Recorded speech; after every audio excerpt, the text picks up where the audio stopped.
ସାଙ୍ଗମାନେ ଏବେ ଅଛି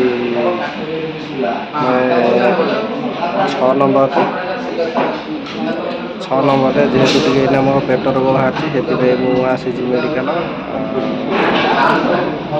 ଆକ୍ଚୁଆଲି ପେଟଟା ଟିକେ ପେନ୍ ହେଲା ସେଥିପାଇଁ ମୁଁ ପଳେଇ ଆସିଲି ମେଡ଼ିକାଲ। ପେନ୍ଟା ତ ଜୋରରେ ହେଲା ଆଉ ସେଥିପାଇଁ ପଳେଇ ଆସିଲି। ଆଉ ଆଜି ଡାକ୍ତର ଦେଖିକି ମୋତେ କହିଲେ କି ଏଣ୍ଡୋସ୍କୋପି କରିବା ପାଇଁ। ଆଉ ଏଣ୍ଡୋସ୍କୋପି କରିବାକୁ ଯାଇଥିଲି। ଏବେ ତ ରିସେଣ୍ଟଲି ଏଣ୍ଡୋସ୍କୋପି କରିବାକୁ ଆସିଲି। ଡେଟ୍ ଦେଇଥିଲା ଆଜି ଗୁରୁବାର। ଏଣ୍ଡୋସ୍କୋପି କରିପାରିଲିନି କାରଣ ପ୍ରବଳ ପାଲା। ଆଉ ସିଏ କହିଲେ କି ଏତେ ପେସେଣ୍ଟ ଅଛନ୍ତି ଯାହାକି ଅଗଷ୍ଟ ମାସକୁ ଆସ। ଅଗଷ୍ଟ ମାସକୁ ବଞ୍ଚିଥିଲେ ତ ଏଣ୍ଡୋସ୍କୋପି କରିବି। ଏଇଟା ହେଉଛି 6 ନମ୍ବରର କରାଳ ରୋଗ। ଆଉ ଆଜି ତ ପ୍ରବଳ ମାନେ କହିଲେ ଖରାପ ଲାଗୁଛି, କହିଲେ ଭାବୁଛି ମୁଁ ତ ମୋତେ ଦଣ୍ଡ ଦେଇଦେବେ। ସେଥିପାଇଁ କିଛି କହିବିନି କାରଣ ଲୋକ ଯାଆନ୍ତି ତାଙ୍କ କଥାରେ କରିବାକୁ ପଡ଼ିବ। ସେଥିପାଇଁ ମୁଁ ଆଜି ଆସିକି ଏଠି ପୁଣି ଆଉ ଗୋଟେ ଟେଷ୍ଟ କରିବାକୁ କହିଛି ଅଲ୍ଟ୍ରାସାଉଣ୍ଡ କରିବାକୁ। ଆଉ ଅଲ୍ଟ୍ରାସାଉଣ୍ଡ କରିବାକୁ ଆସିଛି। ଏଣ୍ଡୋସ୍କୋପି ତ ହେଇପାରିଲାନି ଆଉ ଅଲ୍ଟ୍ରାସାଉଣ୍ଡ କରିବାକୁ ଆସିଛି। ଅଲ୍ଟ୍ରାସାଉଣ୍ଡ ପାଖରେ ଏଇଠି ଟିକେଟ୍ ଲାଇନ୍ କରିକି ବସିଛି। ଆଉ କହିଛନ୍ତି କି ଏକ ଲାଗିଲେ ଯିବି।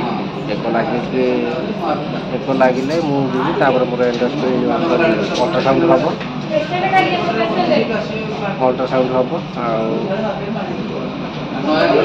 ଆଶା କରିବି କି ଅଲ୍ଟ୍ରାସାଉଣ୍ଡଟା ମୋର ହେଇଯାଉ, ଭଲରେ ରିପୋର୍ଟ ଥାଉ। ଆଉ କାରଣ ପେଟଟା ଯେହେତୁ ପେନ୍ ହେଉଛି ଆଉ କିଛି ଭଲ ଲାଗୁନି।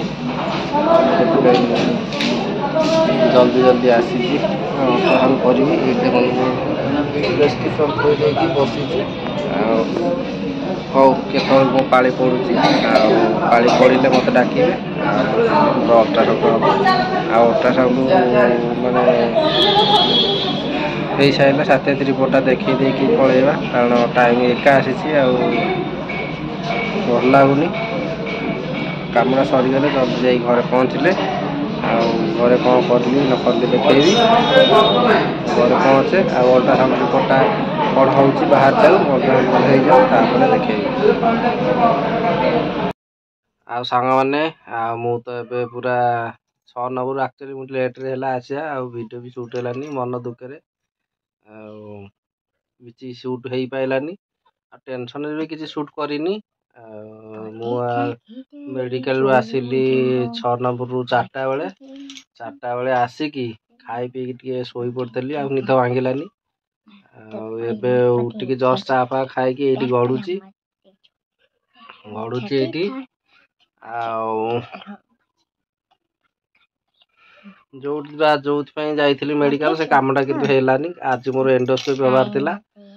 ଖାଦ୍ୟ ନଳୀରେ ଟିକେ କ'ଣ ଦର୍ଜ ଫର୍ଜ ହେଉଛି ପେଟ, ସେଥିପାଇଁ ମୁଁ ଯାଇଥିଲି କିନ୍ତୁ ହେଲା ନାହିଁ। ଆଉ ଅଲ୍ଟ୍ରାସାଉଣ୍ଡ କରିକି ଆସିଲି। ଅଲ୍ଟ୍ରାସାଉଣ୍ଡ ରିପୋର୍ଟ ପୁରା ନର୍ମାଲ, କିଛି ପ୍ରୋବ୍ଲେମ୍ ନାହିଁ। ଆଉ ସେଇଠି ଟିକେ ହେଇଥାନ୍ତା, ହେଇପାରିଲାନି। ଆଉ କ'ଣ କରିବା, ଯାହା ହବ ଆଉ କ'ଣ କରିବା। ହଉ ଆଜି ପାଇଁ ଭିଡ଼ିଓଟି ପୁରା ସର୍ଟକଟ୍ ଭିଡ଼ିଓଟି। ଆଉ ଭଲ ଲାଗିଲେ ନିଶ୍ଚୟ ଲାଇକ୍ ସେୟାର ସବସ୍କ୍ରାଇବ୍ କରିବେ। ଆଉ ବାଇ ବାଇ। ଯେଉଁମାନେ ନୂଆ ସବସ୍କ୍ରାଇବ୍ କରିବେ, ଯେଉଁମାନେ ପୁରୁଣା ସିଏ ଭିଡ଼ିଓଟିକି ୱାଚ୍ କରୁଥିବେ। ଆଉ ଜଲ୍ଦି ଯାଇ ସବସ୍କ୍ରାଇବ୍ କରନ୍ତୁ। ରଖୁଛି, ବାଇ ବାଇ।